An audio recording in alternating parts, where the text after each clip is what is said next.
You may now begin your presentation. From coast to coast, nature's beauty surrounds our people. From the sand dunes of Death Valley to the snow-capped peaks of Mount McKinley. From the plunging depths of the Grand Canyons to the rising geysers at Yellowstone. From our hidden caves to ocean waves, we've been blessed with incredibly rich and diverse resources. But all of this beauty is not what most of us see each day.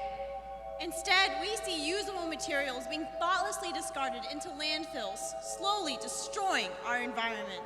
We see people discarding their lives for lives of crime, leading our nation to imprison more citizens than any other in the world. And we see people who have lived troubled pasts with a desire to better their futures, only to be turned away and discarded because they don't have an education or the experience to obtain employment. Our SIFE team has been moved by those discarded throughout our local and global communities. We are SIFE USA, and we're excited to share our projects with you today. These projects are much more than activities we've created to help us win a competition. Rather, they've become the lifeblood of our members. Throughout today's presentation, we'll be using a three-stage system to describe our projects. A primary goal for our projects is empowering others through free enterprise. Thus, we don't want to be the sole element for the success of our community partners. Rather, we hope to empower, educate, and equip them to operate and thrive on their own. In our Stage 1 project, students are serving on the front lines, focused on teaching business skills in our communities. Our Stage 2 projects build off these relationships that we fostered with our community partners to move them towards self-sufficiency. Through business plan creation or administrative consulting, these projects involve students helping on the front lines, but the main focus is developing organizational sustainability. Finally, our third stage projects are nearing a handing off point, where the business or the community partner nears being self-sufficient. Although Belmont SIFE is always available to provide ongoing consulting, our goal in Phase 3 is to enable and empower the nonprofit to self-manage a sustainable, profitable, and even scalable social enterprise on its own.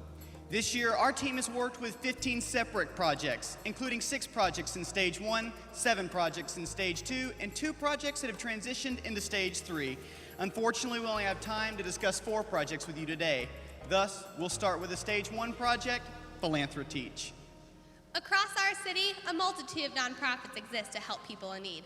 These organizations serve battered women, drug addicts, and the homeless, among others.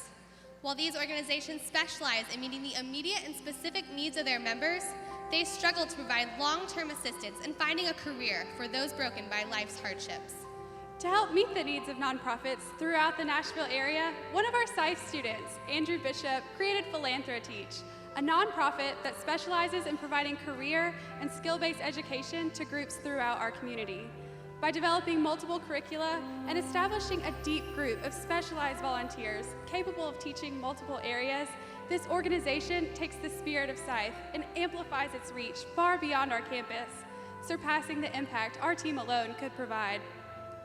To help make Philanthropies a success, students worked with Andrew to take his concept and make it a reality. This year, we helped create a formal operating plan for the organization, developed a 16-member board of directors, secured funding, completed paperwork for, and received 501c3 national nonprofit status, and created a new marketing plan for the organization. Our most exciting development for Philanthropies this year was the creation of a workforce readiness program. The program is an 8-week training set with 2 main goals: teaching soft skills, which include interviewing, budgeting, conflict management, and communication skills, as well as hard skills, which includes math and reading. The soft skills portion is taught by community professionals and university faculty in one-day workshops, while the soft skills portion is taught by university students throughout the 8-week training session. For the hard skills section of the material, we patterned our approach on ACT's nationally recognized key train system. This process teaches more than just the knowledge necessary for most jobs. It also leads students through the material covered on the National Career Readiness exam. The students who pass the exam will have demonstrated that they have learned valuable business-ready knowledge, as well as obtain a tangible certificate exemplifying that their skills are ready for employment. We recently completed our first full program cycle where 7 refugees new to our country and our language achieved their National Career Readiness certificate, proving that the knowledge they gained through our program has prepared them for a successful career. Despite the newness of the organization, over 500 community members have already received job training through the Philanthropies program. Through quantitative and qualitative measures, we found a consistent increase in knowledge across several learning disciplines. And since many of our partner organizations, such as the YWCA, have job placement programs, we've been an integral part of getting their clients ready for job opportunities. For many programs, Philanthropies has already become a core part of transitioning people from a difficult past to a successful future. Philanthropies is special because it provides university-level education in a human services way for women who wouldn't otherwise have access to such a stellar education. The ability to learn from Philanthropies, go out and get a job, is like a ticket to the ability to make your decision about whether you want to live in a violent relationship. We're really grateful to have a partner who can provide the caliber of education and training at no cost to the YWCA and to the women we serve. For our community, where almost 1 in 5 are at or below the poverty line, Career Readiness is providing much more than rehabilitation for those struggling at nonprofits throughout the Nashville area. It's providing hope, stability, and a chance at a new life. Our second project is a new project for our team, a Stage 2 project called Be a Blessing. In 2009, Guatemala barred all international adoptions. Unfortunately, this policy had 2 negative outcomes: an increasing number of children remaining in orphanages and a loss of income for so many homes dependent on international adoption fees to help fund their programs. After seeing the financial struggle of so many of these orphanages, Bali Pesabene, a Guatemalan college student, was determined to help. 2 of our SIFE students met Bali on a study abroad trip where they decided to help her grow and develop her struggling social enterprise, an enterprise with good intentions but little impact. When we started working with Bali, she was making bracelets on her own and struggling to find ways to expand. Through some of our local Guatemalan contacts, we introduced Bali to an all-female orphanage in desperate need of funding, the Mary and Martha Orphanage. The organization houses 105 girls who have been abandoned, abused, or become pregnant as victims of incest. We worked with Bali to develop a relationship with the nuns at the orphanage. Instead of just giving the orphanage money, we decided to involve the older girls in this enterprise to give them a sense of ownership and pride in supporting their home. The relationship was a natural fit considering the older girls are already enjoying making the bracelets during their daily craft time. Now with supplies coming from Bali, these daily crafts would be sold with the proceeds going directly to the orphanage. We started from the beginning. We helped Bali set up a separate bank account and discussed how to use funds from the sale of bracelets to manage new inventory and other fees. We explained basic inventory strategies and helped create product tags to market and display the bracelets. We also discussed the importance of keeping track of sales information, both for basic accounting and potential fundraising opportunities. Understanding that Bali had already undertaken a large task, we volunteered to help sell the bracelets here in the United States. We partnered with a local middle school excited about the opportunity to sell the bracelets to support the orphanage. We taught the middle schoolers basic entrepreneurial and marketing skills that they use to sell the products. Through our local efforts, over $4,000 were raised to support the orphanage. Those funds alone fully financed the home of 105 girls for approximately 3 months. Recently, we helped Bali register the organization as a Guatemalan nonprofit to promote donations. We also have led her through the business plan development process and helped her set up a website in order to sell the bracelets internationally. Finally, understanding that these girls are only making the bracelets for fun during their daily craft time, we've considered other groups in Guatemala that might be interested in making the bracelets as demand increases. Through the Be a Blessing program, we've fostered an entrepreneurial spirit within our local and global community and kept a struggling orphanage running despite harsh economic conditions, all through the power of free enterprise. Our next project is a Stage 3 project, Fashionable. In Addis Ababa, the capital city of Ethiopia, more than 150,000 women are currently living lives of prostitution just so that their families can survive. A nonprofit started and run by Ethiopians called Women at Risk offers counseling provides child and medical support, and teaches job skills to these women who are trying to turn their lives around. Yet despite the program's 90% success rate of helping women to start new careers, the program was lacking the funding to remain a sustainable enterprise. In 2010, Barrett Ward, a native of our Nashville community, was living in Addis Ababa, where he learned about the financial need of the Women at Risk program. As his family was preparing to return to the U.S., they noticed a local woven scarf industry. Considering that this product could become popular in the U.S., he started Fashionable, an apparel business that employs women from the Women at Risk program to craft scarves for resale in the United States. There were several things that Belmont SIFE provided to keep Fashionable thriving this year. Our team consistently provided 10 to 20 volunteer hours each week to assist with shipping the pressed scarves, tagging inventory, and fulfilling orders. We helped Fashionable find a SIFE student to serve as an intern and a full-time employee. We continue to house Fashionable in our social enterprise incubator. And also, one of our favorite new activities this year was a holiday fashion show, a huge success that brought in over $1,200 in revenue and showcased the mission of the organization to our community. Our most effective strategy for Fashionable this year was a focus to increase Fashionable's retail presence.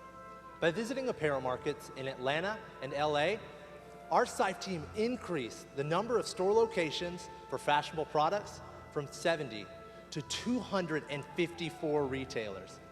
These efforts helped Fashionable to earn over $330,000 in sales revenue this year alone. That's a $255,000 increase from last year. But as with all of our Stage 3 projects, we have a continued goal of taking the project from its current point to self-sufficiency. There were several things we did to advance Fashionable to that point this year. Surprisingly, the founder had not developed a business plan for the organization and asked us to do so. That plan was used to secure funding that made Fashionable's 2011 holiday season possible. We recently worked to refine that business plan with Barrett, so it includes financial projections for the next 3 years. We're continuing to consult with Barrett, answering his questions and help as his business becomes more self-sustainable. But most importantly, we're helping to change the lives of women in Ethiopia.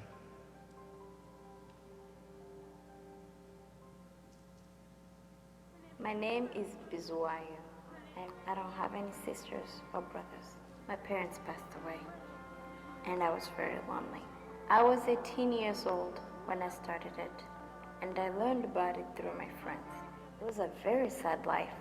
There was no happiness, no peace at all. It feels so good to get up in the morning and say, I'm going to work. My mind is so restful now. I am so thankful for this opportunity. In the future, I want to have kids, and I want them to have a better life than mine. I don't want them to experience my childhood, but want a better life for them and me. By helping to turn this social enterprise into a thriving venture, Fashionable is now able to employ 25 women who would otherwise still be on the streets. These women are able to send their children to school, are home each night, and are preparing for their futures. Fashionable is helping Ethiopian women turn away from their lives of prostitution and providing them with the job skills necessary to survive the Ethiopian economy. Each of these entrepreneurial steps is leading to a profound effect in changing lives around the world. Finally, our flagship project, Springback Recycling, another Stage 3 project. Every industry has its own traditions, the way business has always been done. Most of these norms make sense. Bankers count cash deposits with their customers, and doctors scrub their hands before surgery. But for the American mattress industry, there was one tradition that was doing far more damage than good. Typically, a mattress retailer would sell a customer a new product, collect their old mattress, and send it to a landfill, something to which they never gave a second thought. Considering there are nearly 10,000 landfill fires every year in the United States, each releasing dangerous toxins into the air and posing serious threats to our firemen and women, the U.S. mattress industry was in need of a new way of doing business. An innovative change is just what our SIFE team had in mind, to promote the complete recycling of used mattresses within the mattress industry. We started by finding a used mattress and tearing it apart. We were surprised at how much usable material was wasted within each discarded mattress. Metal, wood, foam, all of it had potential. So we began an in-depth analysis that took us nearly a year to complete. We researched the market for reselling the materials, developed our own disassembly process, created financial projections, and determined that the project had serious potential.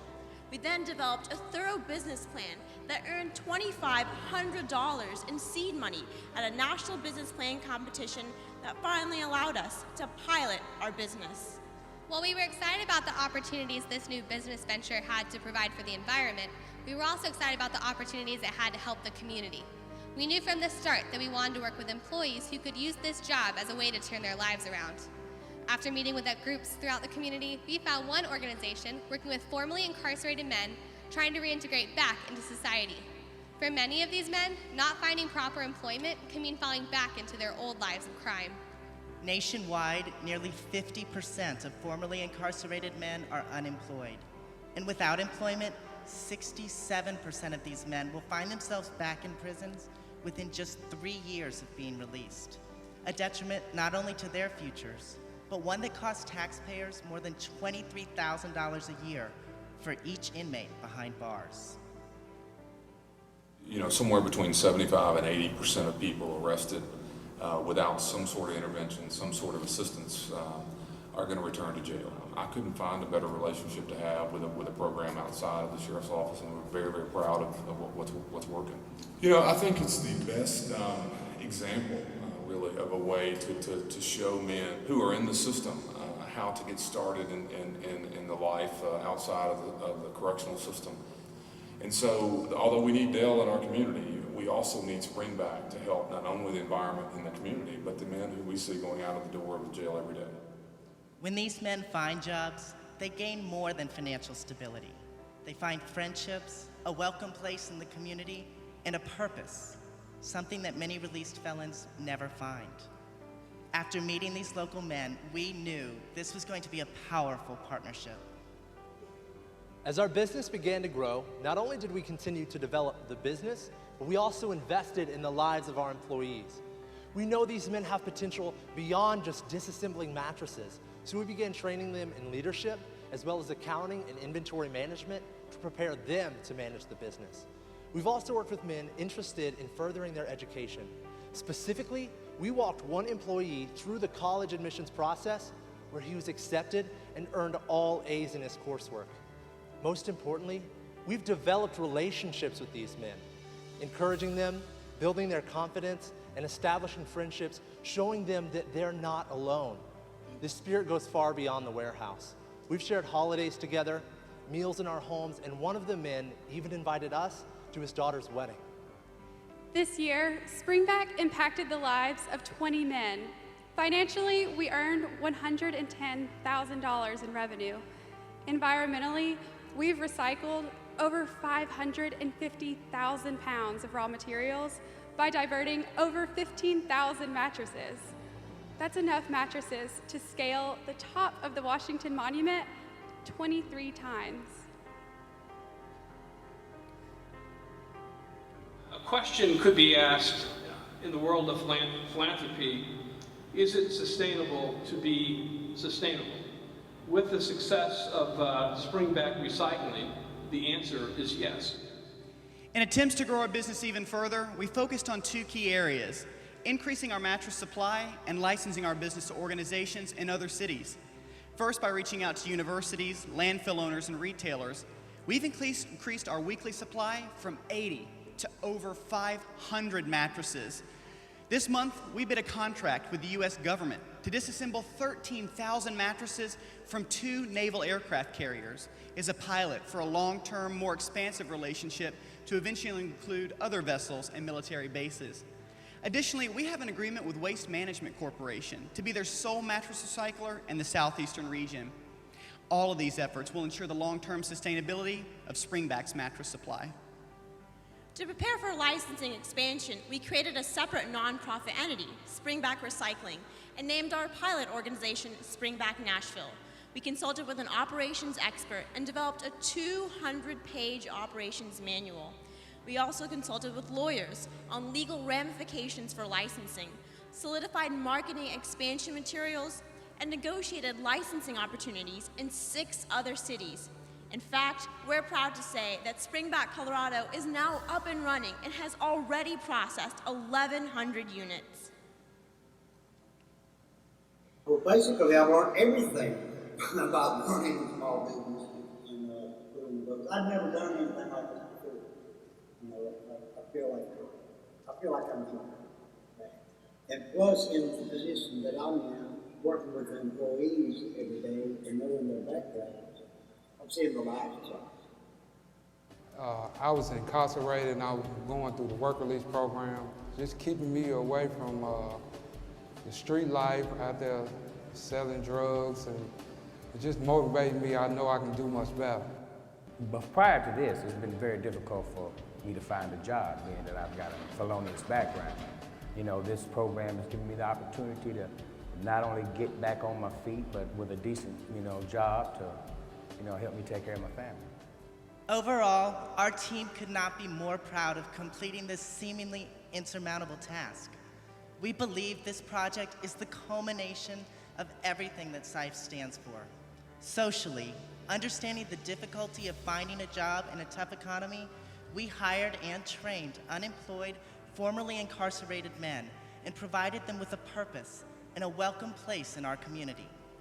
Economically, we developed our business from the ground up, a business that became profitable in its first full year of operations. In fact, our enterprise has been so successful in Nashville that we've licensed our Springback model in another city, with hopes to be running in 5 other cities next year.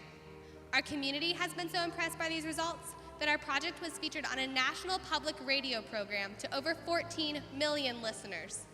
Environmentally, we took potential trash and replaced its centuries of decomposition with an immediate use in our U.S. economy, thus cleaning our air, reducing our waste, and eliminating a major cause of landfill fires. Additionally, we've been working with Congresswoman Blackburn and the International Sleep Products Association to draft legislation and curb mattress disposal in landfills nationwide. Quantitatively, we've measured everything, from the minutes needed to disassemble a mattress to our sales and cost ratios necessary to make our business a profitable and sustainable venture. These steps have changed those employed to help them start new lives and set positive examples for other inmates, not to mention the environmental impacts that will truly last for generations. What others have discarded, we valued and made an integral part of our society. By taking over 500 adults through career readiness programs, guided by our highly knowledgeable and experienced instructors, we've given those discarded by industry the chance at a career and a better life. By working with a Guatemalan social entrepreneur, teaching her entrepreneurial skills, and raising over $4,000 to supplement a shrinking orphanage's budget, we've taken those discarded by their families and provided them with meals and an education. By helping a local nonprofit that supports women in Ethiopia, transitioning from lives of prostitution to gaining employment, earning over $330,000 to support their program, we're taking those discarded by a foreign culture and giving them the chance to provide for their families. And by employing disenfranchised men, by recycling used mattresses and empowering them to run the business on their own, we've taken those discarded in our own society and reintegrated them into a life of hope. While some might just see trash in these people's lives, we see possibilities. SIFE, now Enactus USA, empowering our community with sustainable change, all through the power of free enterprise. Thank you to the team from the United States. Judges, you may now begin the question and answer period.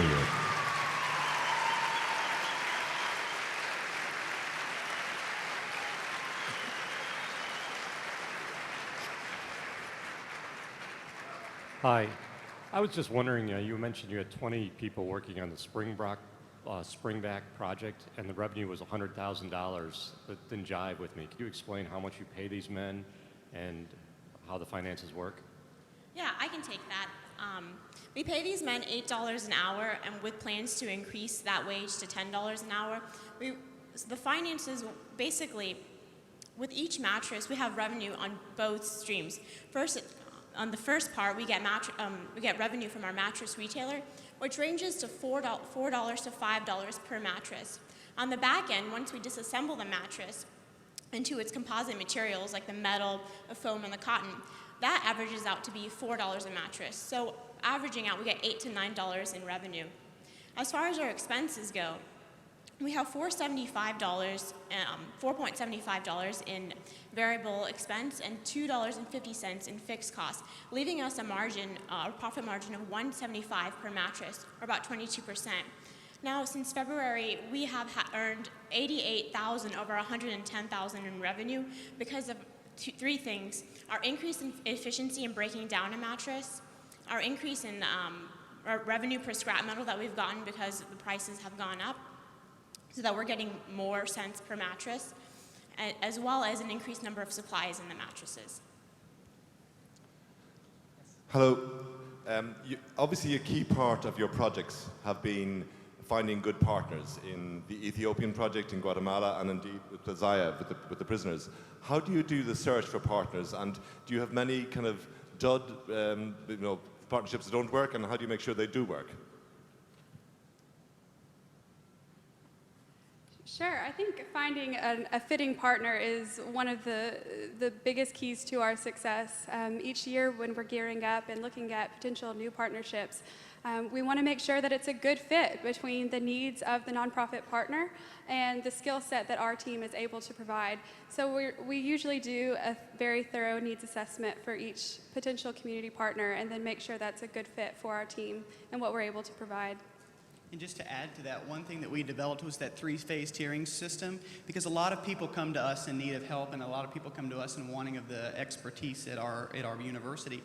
So we've developed that tiering system to put everybody in a place, figure out where they're exactly at, and eventually it's our goal to maximize the potential and move them through the levels until eventually they hopefully can get to level 3, where they maybe have a sustainable social enterprise that can sustain on its own.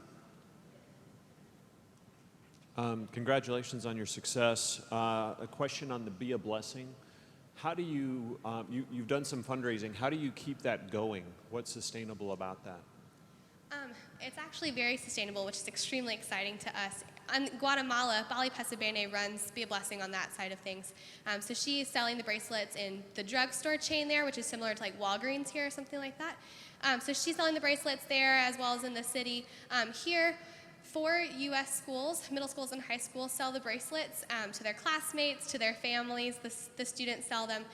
And that's actually also completely sustainable because it's all through the diocese. So the schools are actually soliciting each other to sell the bracelets on their own. Quick question. What do you do with the mattresses once they're disassembled? What do you do with the springs and the wood? Who buys it? Yes, thank you. What becomes of it? We're so proud to say that with these mattresses, we recycle 100% of the materials. So once we cut them open, we've got foam, cotton, steel, and wood. Those materials are baled in our equipment and then sold to scrap buyers. The scrap buyers are going to refine those and then put them back into the raw materials market. So that's full recycling. The wood is also made into mulch.